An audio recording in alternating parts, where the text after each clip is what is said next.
भाभी के लिए भाई बना दुश्मन। दोस्तों, अगर चैनल पर नए हो तो सब्सक्राइब कर लीजिए।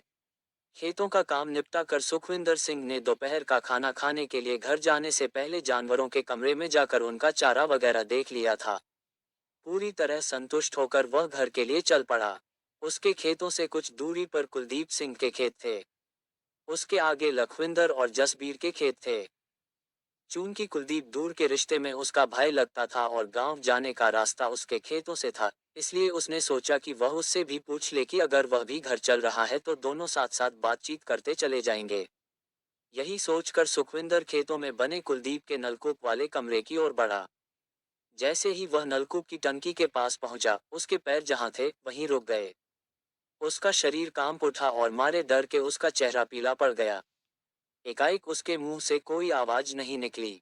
नलकूप वाले कमरे के दरवाजे के ठीक बीचों बीच कुलदीप सिंह की लहूलुहान लाश पड़ी थी।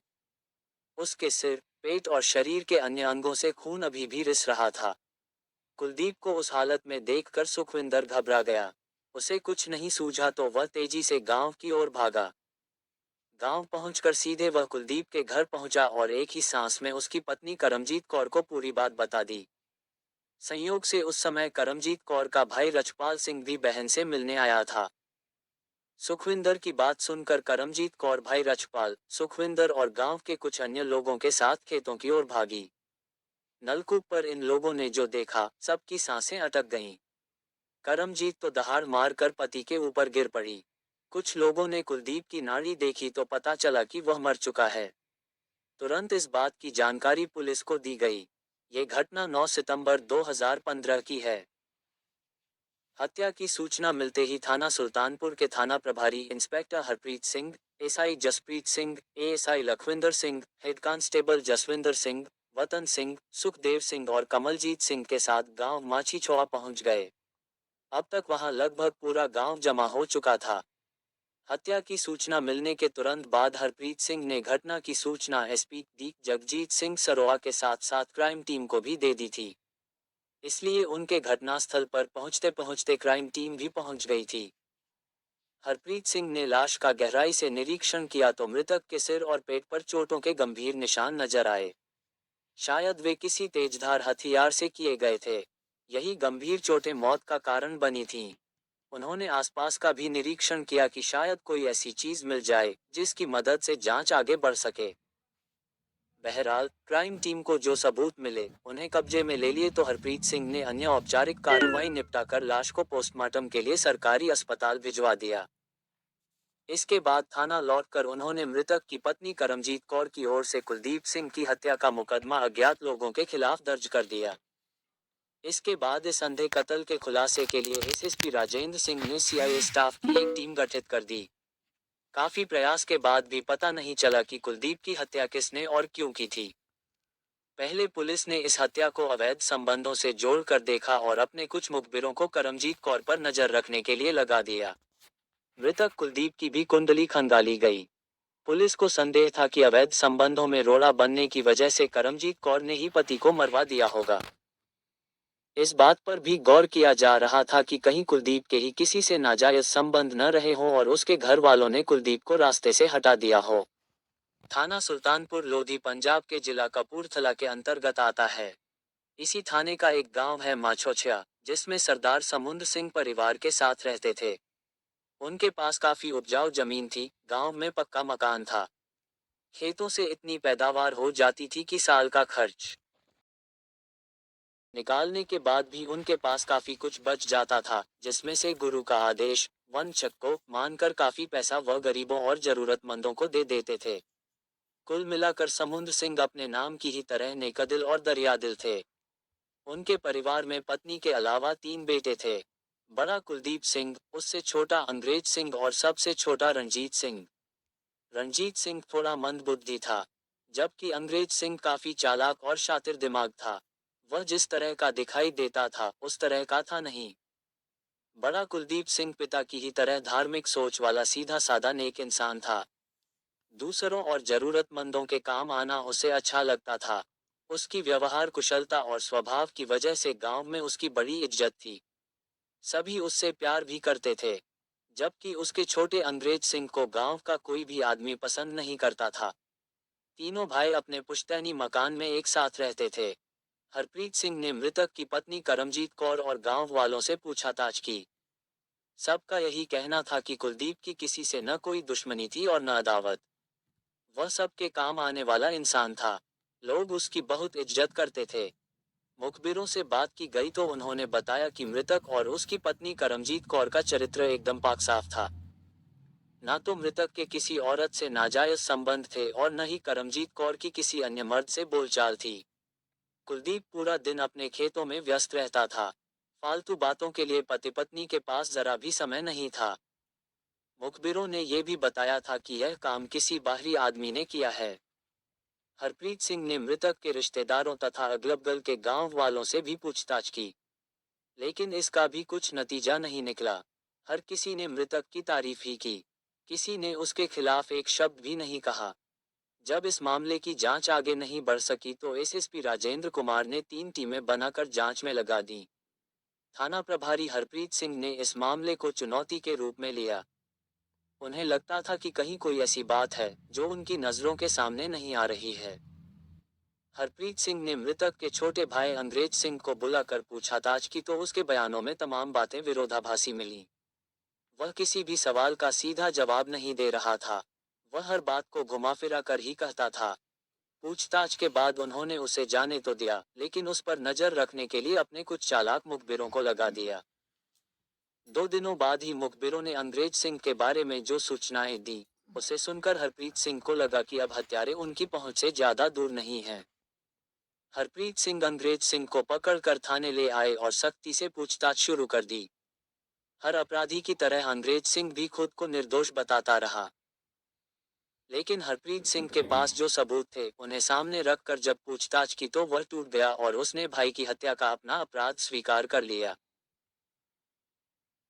उसने कहा कि उसी ने अपने दोस्तों बगीचा सिंह पुत्र निम्मा सिंह निवासी गांव थहवाला, जसवंत सिंह पुत्र गुरबचन सिंह निवासी गांव हुसैनपुर दुल्लेवाला, राजू पुत्र दर्शन सिंह निवासी गांव हुसैनपुर दुल्लेवाला, परविंदर सिंह पुत्र दर्शन सिंह निवासी गांव मुहालम, जिला फिरोजपुर तथा चरणजीत सिंह पुत्र सुच्चा सिंह निवासी गांव थहवाला के साथ मिलकर भाई की हत्या की थी। इसके लिए उसने अपने इन दोस्तों को 2 लाख रुपए देने का वादा किया था, जिसमें से 1 लाख रुपए उसने किसी से उधार लेकर दे भी दिए थे। उसी दिन हरप्रीत सिंह ने इस हत्या में शामिल लोगों के घरों पर छापे मारे, जिसमें से बगीचा सिंह और परविंदर उर्फ पिंटू पकड़ लिए गए। बाकी के 3 लोग फरार होने में सफल रहे। शायद उन्हें पुलिस की कार्रवाई की भनक लग गई थी। गिरफ्तार किए गए तीनों अभियुक्तों से पूछताछ में कुलदीप सिंह की हत्या की जो कहानी सामने आई, वह हीन भावना से ग्रस्त एक ईर्ष्यालु भाई की घृणित मानसिकता का परिणाम था। कुलदीप सिंह और उसके छोटे भाई अंग्रेज सिंह की सोच में जमीन आसमान का अंतर था। कुलदीप सिंह जहां धार्मिक सोच वाला दयालु आदमी था, वहीं अंग्रेज सिंह शैतानी सोच वाला ईर्ष्यालु आदमी था। तीसरा भाई रणजीत सिंह मंदबुद्धि था, इसलिए उसे परिवार की किसी चीज से कोई मतलब नहीं था। उसका ज्यादातर समय गुरुद्वारा में बीतता था। गांव वाले अक्सर कुलदीप सिंह की बढ़ाई किया करते थे। ये बात अंग्रेज को बिल्कुल नहीं भाती थी। गांव में कोई समारोह होता तो कुलदीप सिंह को उसमें सबसे आगे रखा जाता। ये सब देखकर अंग्रेज सिंह जल उठता था। उसे इस बात पर गुस्सा आता था कि कुलदीप सिंह की तरह लोग उसकी इज्जत क्यों नहीं करते। एक दिन शराब पीते समय यही बात उसने अपने दोस्त बगीचा सिंह से कही तो उसने कहा, उसके रहते तुझे कोई नहीं पूछेगा भाई, इसलिए तू उसे खत्म क्यों नहीं कर देता? ऐसा कैसे हो सकता है? अंग्रेज सिंह ने हैरानी से कहा। भाई बढ़िया आइडिया दे रहा हूँ। तुझे भाभी बहुत अच्छी लगती है ना? कब से तू उसके पीछे पड़ा है, लेकिन वह तुझे हाथ नहीं रखने दे रही है। कुलदीप को मार देगा तो वह तेरी हो जाएगी। इसके अलावा उसकी जमीन भी तेरी हो जाएगी। तेरा छोटा भाई पागल ही है, उसके हिस्से की भी जमीन तुझे ही मिलेगी। इस तरह पूरी प्रॉपर्टी का मालिक तू अकेला हो जाएगा। बगीचा सिंह ने कहा। अंग्रेज सिंह की आंखें हैरानी से फैल गईं। उसने कहा, यार बगीचा, तूने यह बात पहले क्यों नहीं बताई? तूने कितनी सच बात कही है। भाई के न रहने पर भाभी करमजीत कौर न खुद को संभाल पाएगी और न इतनी जमीन को। मजबूरन उसे मेरा सहारा लेना पड़ेगा। फिर तो मेरी चांदी ही चांदी हो जाएगी। ये बात दिमाग में आते ही अंग्रेज सिंह भाई कुलदीप की हत्या की योजना बनाने लगा। 2 बार तो उसने नलकूप की मोटर के स्टार्टर में बिजली का नंगा तार बांध दिया कि कुलदीप मोटर स्टार्ट करने आए तो कट से उसकी मौत हो जाए। लेकिन तार पर नजर पड़ जाने की वजह से कुलदीप बच गया। इसके बाद अंग्रेज ने कुएं के ऊपर रखा लकड़ी का पटरा हटाकर पतली सी प्लाई रख दी, जिससे कुलदीप उस पर चढ़े तो वह टूट जाए और कुलदीप सीधे कुएं में गिर जाए। नीचे पंखा लगा था, अगर कुलदीप उस पर गिरता तो मर जाता। लेकिन उस पर भी कुलदीप की नजर पड़ गई। उसने उसे हटाकर मोटा पटरा रख दिया। इस तरह कुलदीप सिंह को मारने की अंग्रेज सिंह की सारी कोशिशें विफल हो गईं। अपनी इन कोशिशों में असफल होने के बाद अंग्रेज सिंह ने कुलदीप की हत्या पैसे लेकर हत्या करने वालों से कराने पर विचार किया और बगीचा सिंह के माध्यम से उसने राजू, परविंदर और चरणजीत सिंह को 2 लाख रुपए में बड़े भाई की हत्या की सुपारी दे दी। 1 लाख रुपए उसने एक आदमी से उधार लेकर एडवांस भी दे दिए।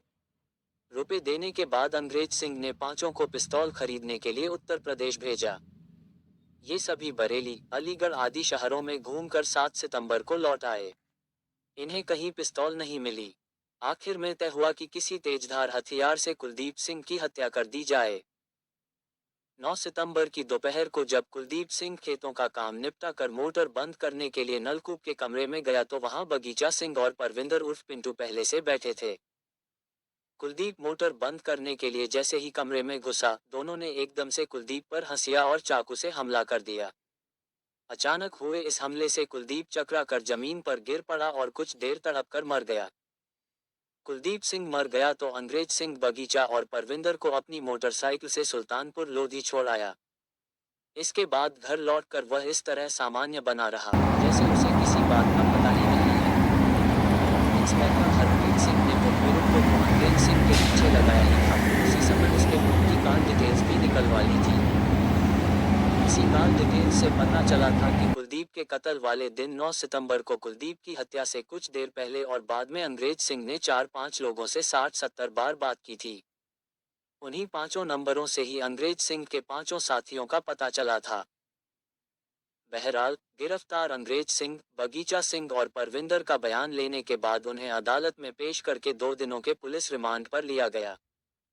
रिमांड के दौरान बगीचा सिंह और परविंदर की निशानदेही पर हत्या में प्रयुक्त हंसिया और चाकू बरामद कर लिया गया। रिमांड खत्म होने पर 15 सितंबर को तीनों अभियुक्तों को पुनः अदालत में पेश किया गया, जहां से उन्हें जिला जेल भेज दिया गया। कथा लिखे जाने तक तीनों अभियुक्त जेल में थे, किसी की जमानत नहीं हुई थी। बाकी बचे तीनों अभियुक्तों की पुलिस तलाश कर रही थी। कथा लिखे जाने तक वे पकड़े नहीं गए थे। कथा पुलिस सूत्रों पर आधारित है। दोस्तों, वीडियो को लाइक और चैनल को सब्सक्राइब जरूर कर लीजिए। धन्यवाद।